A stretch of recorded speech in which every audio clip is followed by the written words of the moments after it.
beautiful bastards. It's September 3rd, 2015. My name's Philip DeFranco. Let's get you filled in. And the first thing I want to talk about today are YouTubers coming under fire, not from their fans, but instead the U.S. Federal Trade Commission, who found that the MCN machinima paid some YouTubers tens of thousands of dollars to promote the Xbox One, but without advertising that it was for an advertising deal. Part of their legal deal being that they had to show Microsoft in a positive light. They were also not allowed to say anything negative about machinima, Xbox One, or any of the launch titles, and they were to keep everything confidential at all times. The FTC finding these promotions false and misleading. And it's a weird story for me to cover because actually, like the tubers mentioned, you have Tom's Syndicate, Skyverse Gaming. But at the end of the day, it's so important to let people know what you're advertising in. Not only for the Federal Trade Commission and legal reasons, but because how are people supposed to trust you? That's why if you're a fan of the show, you've heard me say this a lot. Sponsored by. I mean, the PDS gets several proposals a month where they're like, we don't want people to know it's a sponsor. It doesn't work that way. And I end up seeing it less about these YouTubers and more about the MCNs, the other companies like Machinima. Because the YouTuber ends up trusting this company to do their due diligence, make sure everything's good, and then they don't, and then they look like an asshole. And I'd actually love to know what you guys think. Do you care if YouTubers or bloggers or whatever let you know that this is a sponsorship? Or content is content, it doesn't matter. And then I want to share some stuff I love today in awesome. And the first bit of awesome is trying to take $150 out of my pocket. And that's because Star Wars announced a bunch of new toys in advance of the movie coming out, but the biggest one is a BB-8 droid that you can control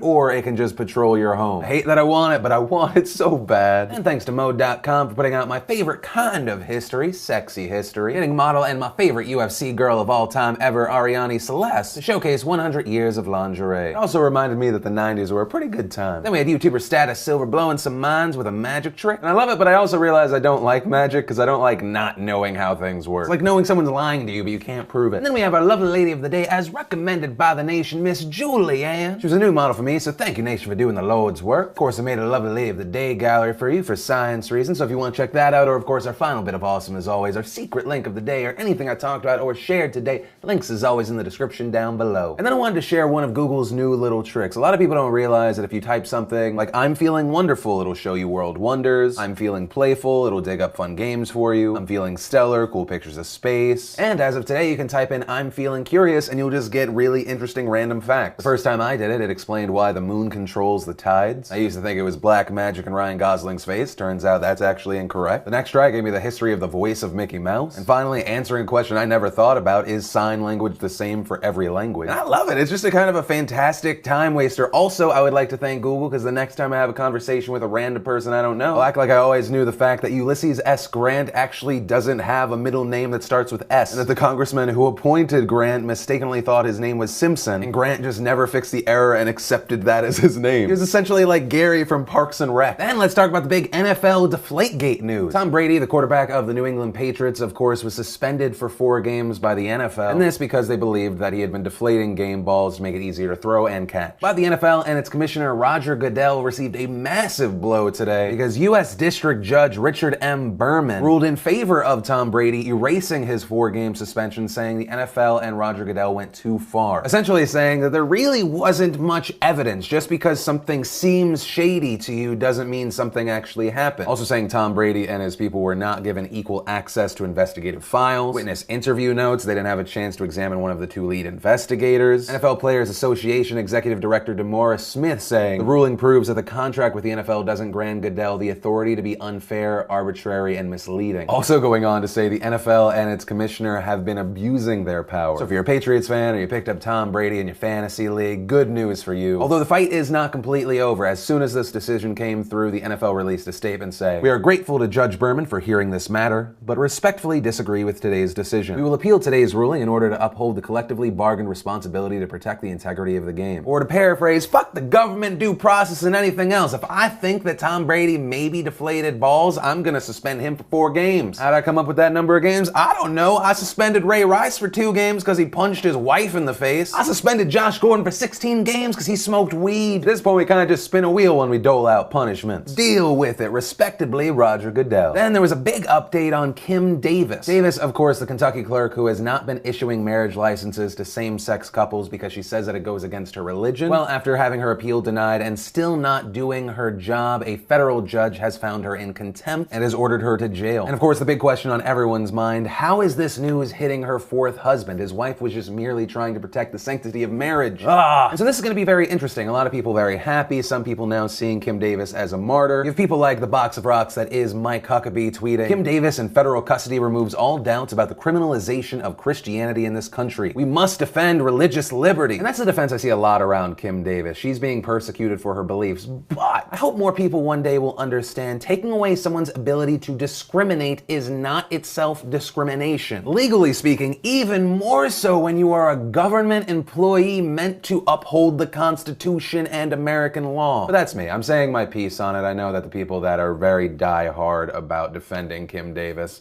they're gonna stay there. And Nation, that's where I'm gonna end today's show. And of course, if you're not 100% filled in, I have a brand new vloggy you can check out, some other good stuff. But of course, as always, my name's Philip DeFranco. You've just been filled in. I love your faces, and I'll see you next time. See, you say that? I want to buy these for the office now. Knock it off. I will flatten you like a pancake.